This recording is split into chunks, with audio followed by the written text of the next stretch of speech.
آج کے ویو 360 میں نوول کورونا وائرس سے بڑی تعداد میں ہلاکتوں کے بعد معیشت پر بھی اس کے ممکنہ منفی اثرات سے دنیا پریشان۔ امریکی صدارتی انتخابات کی شفافیت کو جھوٹ کو سچ کی طرح پیش کرنے والی ٹیکنالوجی سے کتنا خطرہ ہو سکتا ہے، اور پاکستان میں ایک سینئر آرٹسٹ سے ملاقات جو آرٹ کی مفت تعلیم دے کر زندگیاں بدل رہے ہیں۔ وائس آف امریکہ کے واشنگٹن اسٹوڈیوز میں خوش آمدید۔ آپ دیکھ رہے ہیں ویو 360، میں ہوں اسد اللہ خالد۔ پاکستان کی معیشت کے جائزے کے لیے اسلام آباد میں موجود IMF کی ٹیم نے چین میں نوول کورونا وائرس کی وجہ سے پاکستان کی معیشت پر ممکنہ منفی اثرات کے بارے میں تشویش کا اظہار کیا ہے۔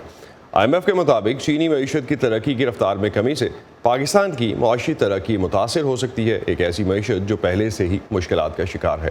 پاکستانی حکام نے البتہ IMF کی طرف سے اس تشویش کو مسترد کر دیا ہے اور کہا ہے کہ اس کا پاکستان کی معیشت پر کوئی اثر نہیں پڑے گا۔ 20 جنوری سے 20 فروری تک چین میں سالانہ چھٹیوں کی وجہ سے ہر سال پاکستانی تاجروں کے پاس اضافی سٹاک موجود رہتا ہے، لیکن اگر کورونا وائرس پر جلد قابو نہیں پایا گیا تو تجارتی معاملات تاخیر کا شکار ہو سکتے ہیں، جس سے اشیاء مہنگی ہوں گی۔ کیا کورونا وائرس کی وبا پاکستان کی معیشت پر اثر انداز ہو سکتی ہے، اور اگر ہو سکتی ہے تو کس حد تک؟ لاہور چیمبر آف کامرس کے صدر عرفان اقبال شیخ کہتے ہیں 1 سے 1.5 بلین ڈالر کا جو ہمارا بزنس ایک ماہ میں ہونا ہے آگے، اس کا تو لاس ہوگا، اور یہاں پھر اس کو پینڈنگ میں جائے گا جس طرح سے بھی ہوگا، بٹ وہ ایک مہینہ تو بزنس آگے ہوتا مجھے نظر نہیں آ رہا۔ میرے خود اپنے کچھ سامان ہم کنٹینرز منگوا رہے تھے جو کہ ابھی تک وہاں پہ ان کے پیپرز وہاں پہ ہیں، کنٹینرز یہاں آ چکے ہیں، پیپرز نہیں بھیج سکے اس لیے کہ وہ اب ایک سٹی سے دوسری سٹی میں ٹریول نہیں کر سکتے۔ چائنا کا آلٹرنیٹ جو ہے نا انفارچونیٹلی کوئی نہیں ہے۔ کچھ چیزیں ہیں، جیسے کچھ چیزیں تائیوان سے ہم کر لیتے ہیں، کچھ ٹرکی سے آپ کر رہے ہیں، کچھ اپنا آپ ٹیکسٹائل میں بنگلہ دیش سے کچھ چیزیں لے لیتے ہیں، یہ کچھ اس قسم کے ہیں جو آپ اپنا کر سکتے ہیں۔ انڈیا کے ساتھ تو ہماری پہلے ہی بزنس نہیں ہو رہا، تو یہ تو ایک آئے گا، ایک سسٹین تو آئے گا اس کے اوپر۔ میں یہ شکایت ہے کہ جو اس وائرس سے پہلے کے جو کنٹینر چلے ہوئے تھے ان کو بھی گورنمنٹ کراچی میں روک کے بیٹھی ہوئی ہے کہ ہم اس کو چیک کر کے بھیجیں گے، تو جو پہلے کا اس سے پہلے کی ڈیٹس کے آ رہے ہیں تو ان کو تو کم از کم آپ کلیئر کریں۔ پاکستان کا جو سب سے بڑا مسئلہ ہے نا وہ یہ ہے کہ جب انڈیا کے ساتھ ہم نے تجارت ختم کی تو وہاں سے را مٹیریل جو آتے تھے وہ 13 وہ را مٹیریلز وہاں سے بند ہو گئے۔ اب اس کا سبسٹیٹیوٹ یہ کیا تھا کہ ہم چائنا سے منگوا رہے تھے۔ اب جب یہ چائنا بند ہو جائے گا اور را مٹیریلز آپ کے آنے بند ہو جائیں گے تو پھر ایک بہت بڑا مسئلہ بنے گا آپ کی انڈسٹری کے لیے، کہ انڈسٹری جو آپ کی پروڈکشن کر رہی ہے اس پروڈکشن کے اوپر ایفیکٹ آئے گا، پرائس فلکچویشن بھی ہوگی، پھر چیزیں اور بھی اپنا مطلب ملنا بھی بند ہو جائے، پروڈکشن بند ہو جائے گی۔ جو ایکسپورٹ پاکستان نے کرنی ہے وہ ایکسپورٹ کے اوپر ایفیکٹ اس کا آ سکتا ہے، جو کہ سب سے خوفناک بات ہے۔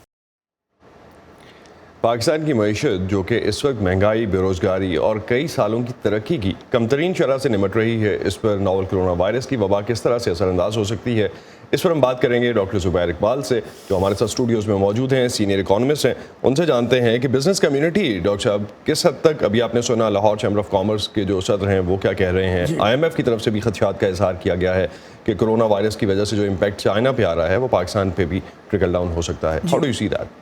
دیکھیے، اس کے 2 قسم کے اثرات ہوں گے، ایک تو ڈائریکٹ اثر ہوگا اور ایک انڈائریکٹ اثر ہوگا۔ جو ڈائریکٹ اثر ہے وہ تو آپ کے سامنے ہے کہ اس کی کئی وجوہات ہیں۔ ایک تو جو ٹریڈ ہے وہ ڈسرپٹ ہو جائے گی، اور اس کے ساتھ ساتھ یہ بھی ہوگا کہ گلوبل اکانومی یقیناً آہستہ چلے گی۔ اگر وہ سلو ہو جاتی ہے تو اس کی وجہ سے پاکستان کی ایکسپورٹس کی ڈیمانڈ کم ہوتی ہے۔ لیکن اس کے ساتھ ایک اور انڈائریکٹ اثر ہوتا ہے، وہ یہ ہے کہ اگر گلوبل اکانومی سلو کرتی ہے تو اس کی وجہ سے پیٹرولیم پروڈکٹس جو ہیں، خاص طور پہ گیسولین اور ڈیزل وغیرہ کی قیمتیں گریں گی۔ اگر وہ گرتی ہیں تو اس سے پاکستان کو کچھ تھوڑا سا پازیٹیو اثر ہوتا ہے۔ یہ کہنا بہت مشکل ہے کہ کون سا اثر بہتر ہوگا، لیکن جہاں تک ہم دیکھ سکتے ہیں جہاں جتنی اس کی وجہ سے گلوبل انسرٹنٹی پیدا ہو رہی ہے اس کا نقصان پازیٹیو نہیں ہوگا بلکہ اچھا خاصا نیگیٹو ہوگا، پاکستان کو ہوگا۔ تو کیا وجہ ہے کہ IMF کے جو خدشات ہیں اور بزنس کمیونٹی بھی سرٹنلی خدشات کا اظہار کر رہی ہے، حکومت ان کو ماننے کو تیار نہیں ہے؟ حکومت کہہ رہی ہے کہ ایسا کوئی خدشہ نہیں ہے۔ دیکھیے، اس کی 2-3 وجہ ہیں۔ ایک تو بیسک وجہ یہ ہے کہ وہ کسی قسم کو پینک کریٹ نہیں کرنا چاہتے۔ دوسری بات یہ ہے کہ اگر آپ کے کانٹریکٹس ابھی تک قائم ہیں اور اگر آپ کو چین نے ایشورنس دے دی ہے کہ وہ کانٹریکٹس فلفل کیے جائیں گے اور جو آپ کو امپورٹس چاہیے, جو را مٹیریل چاہیے یا مشینری چاہیے, وہ یقیناً پہنچ جائے گی, تھوڑی دیر سے پہنچے لیکن وہ پہنچ جائے گی, تو پھر ڈسرپشن ٹیمپرری ہوگی, پرماننٹ نہیں ہوگی, اور اس کے ساتھ ساتھ اثرات اتنے برے نہیں ہوں گے. تو گورنمنٹ کی رسپانسبلٹی نہیں ہے کہ کانفیڈنس میں لے اپنے لوگوں کو جہاں جی کنسرن شروع ہو رہے ہیں؟ دیکھیے پرابلم یہ ہوتی ہے کہ یہ ہمارے ملک میں خاص طور پہ یہ مشکل ہے کہ اگر اس قسم کی انسرٹنٹیز پیدا ہوتی ہیں تو اس کا ذمہ دار گورنمنٹ ٹھہرائی جاتی ہے. تو اس لیے گورنمنٹ کوشش یہی کرتی ہے کہ کانفیڈنس کمزور نہ ہو.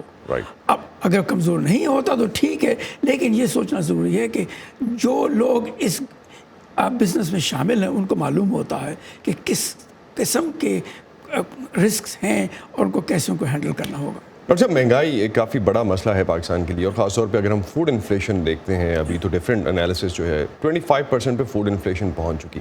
سپلائی سائڈ کی یہ انفلیشن رسپانسبلٹی کہاں جاتی ہے؟ Who's the main culprit in this? دیکھیے یہ بہت مشکل سی بات ہے, اس کا جواب دینا آسان نہیں ہے, لیکن میں ایک چیز کہتا چلوں کہ آپ یہ جو بیسک فوڈس ایگریکلچر پروڈکٹس کی جو آپ مہنگائی کے متعلق سوچتے ہیں, اس کو ملک کی پوری مہنگائی سے آپ دور نہیں کر سکتے. وہ دونوں نارملی اکٹھے چلتے ہیں. اس کی دو وجوہات ہیں. ایک تو یہ ہوتا ہے کہ گورننس کیونکہ بہت کمزور ہے, اس لیے جو پروڈیوسرز ہوتے ہیں اور خاص طور پہ جو ڈسٹریبیوٹرز ہوتے ہیں وہ اس کو ایکسپلائٹ کرتے ہیں, اور وہ ہورڈنگ بھی ہوتی ہے اور دوسرے طریقے بھی اختیار کیے جاتے ہیں جس کی وجہ سے قیمتیں بڑھتی ہیں. اور یقیناً یہ بھی ہوتا ہے کہ جو کنزیومرز ہیں وہ گھبرا جاتے ہیں اور وہ زیادہ سے زیادہ خریدنا چاہتے ہیں کیونکہ وہ ایکیومولیٹ کر لیں کہ بعد میں رسک نہ آئے, تو اس لیے کاسٹ بڑھتی ہے. لیکن ایک سب سے عام میں یہ بات بتاتا چلوں کہ پاکستان جیسے ملک میں اگر انفلیشن بڑھ جائے تو آسانی سے کم نہیں ہوتی. اگر آپ پیک آؤٹ ہوگی, یہ آپ کو لگتا ہے کہیں؟ ہمارا ایکسپیرینس جو ہے پاکستان کے ساتھ اور دوسرے ممالک کے ساتھ وہ یہ ہے کہ اگر ایک ملک, ایک گورنمنٹ خاص طور پہ پاکستان میں اگر صحیح پالیسیز بھی چلائے اور گورننس بھی ٹھیک ہو تو کم از کم 18 مہینے لگتے ہیں انفلیشن کو رکنے پہ اور پھر اس کو ڈکلائن کرنے میں. Right. Moving on, I M F کی ٹیم ریویو فائنل کر رہی ہے, دوسرا ریویو ہے ان کا یہ سیکنڈ ہاف کا. کیا لگتا ہے پاکستان اپنے ٹارگیٹس میٹ کر رہا ہے, اور ہاؤ کلوز وی آر, اور امینڈمنٹس کیا آئیں گی, ایڈجسٹمنٹس کیا آئیں گی؟ دیکھیے دو بڑے اہم قسم کے کنڈیشنز تھیں جو پوری نہیں ہو رہی. ایک تو بجٹ کی ہے, یقیناً ریونیوز بہت کم کلیکٹ ہوئے ہیں اور ایکسپینڈیچرز بڑھتے چلے جا رہے ہیں جس کی وجہ سے آپ کو جو بجٹ ڈیفیسٹ کی جو ریکوائرمنٹ ہے وہ پوری نہیں ہوئی. ایک تو یہ بات ہے, اور دوسری بات یہ ہے کہ آپ کی ایکسپورٹ گروتھ اتنی تیز نہیں جتنے کی امید کی جاتی تھی. اس کے ساتھ ساتھ جہاں تک آپ کے اسٹرکچرل ایشوز کا معاملہ آ جاتا ہے, اس میں الیکٹریسٹی کا جو سیکٹر ہے اور پاور سیکٹر جو ہے وہ بہت انیفیشینٹ ہے اور اس میں پروگرس بہت سلو ہو رہی ہے, اور اس کا جو ڈیٹ ہے سرکولر ڈیٹ وہ بڑھتا چلا جا رہا ہے. تو یہ رسکس ہیں. تو پاکستان آئی ایم ایف کا پروگرام پورا کر پائے گا یا نہیں؟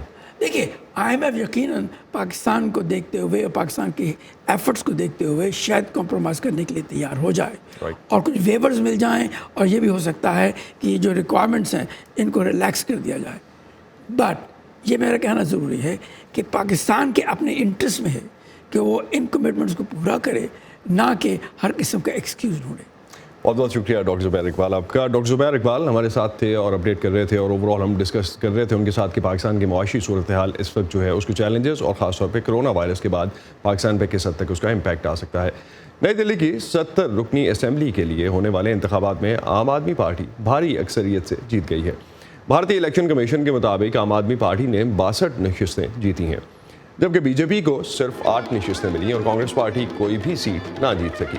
الیکشن کمیشن کے مطابق عام آدمی پارٹی نے 53.57% ووٹ لیے, بی جے پی کو 38 اور کانگریس کو 5% سے بھی کم ووٹ ملے. نفرت کی جو راجنیتی ہے اور ایک دوسرے کو جو بانٹنے کی راجنیتی ہے وہ راجنیتی نہیں کرتے, تو اس کے کارن لوگوں نے ان کو دوبارہ یہ چانس دیا, دوبارہ مینڈیٹ دیا ہے, کیونکہ دلی کے جو لوگ ہیں سمجھدار لوگ ہیں, پڑھے لکھے لوگ ہیں, اور وہ چاہتے ہیں کہ صرف کام اور کام اور کام کی بات ہو. دلی کی جنتا نے ایک سپشٹ سندیش دیا ہے کہ جو وکاس کرے گا ہم اس کے ساتھ ہیں, نہ کہ جھوٹی راشٹر بھکتی جو دکھاتے ہیں, کرتے کچھ ہیں ہوتا کچھ ہے. دہلی نے بی جے پی کو یہ پیغام دے دیا